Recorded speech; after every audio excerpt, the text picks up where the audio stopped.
The Methodist Church grew from an 18th century revival movement in England that was led by an Anglican priest named John Wesley. Methodist preachers arrived in the American colonies just before the War of Independence. Many were loyalists who returned to England during the war, but Francis Asbury stayed and became known as the father of American Methodism. In 1791, Asbury visited Strasburg and afterward wrote, "I believe we shall have a house of worship, and that the Lord will have a people in this place." A Methodist congregation was flourishing in Strasburg by 1796. In 1807, a small brick church was built, which still stands today at 126 and 128 South Decatur Street. Bishop Asbury visited there 3 times.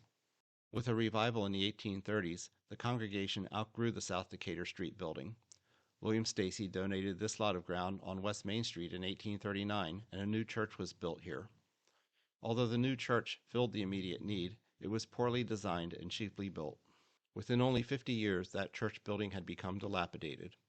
In 1892, Pastor James T. Satchel urged the rebuilding of the church and successfully raised the money that would be needed. He was succeeded as pastor by Reverend Gladstone Holm, who fortunately was also a graduate architect. Reverend Holm imagined an inspirational and functional new space and drafted plans. The Board of Trustees endorsed his plans for the new edifice in early 1893, and the cornerstone was laid in September. On January 1st, 1894, the new church was dedicated. The $12,500 cost had been fully funded, leaving no debt. In the sanctuary, pews are arranged in circular arcs that bring participants together. Overhead, the soaring roofline is supported by beautifully crafted timbers with a natural finish. A Gothic arch motif is repeated in the windows, doors, and decorative details.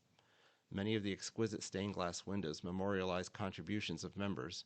In 1954, the original stained glass of the large street-facing window was replaced by an elaborate and colorful new stained glass composition portraying Christ surrounded by biblical figures and symbols of the Christian faith.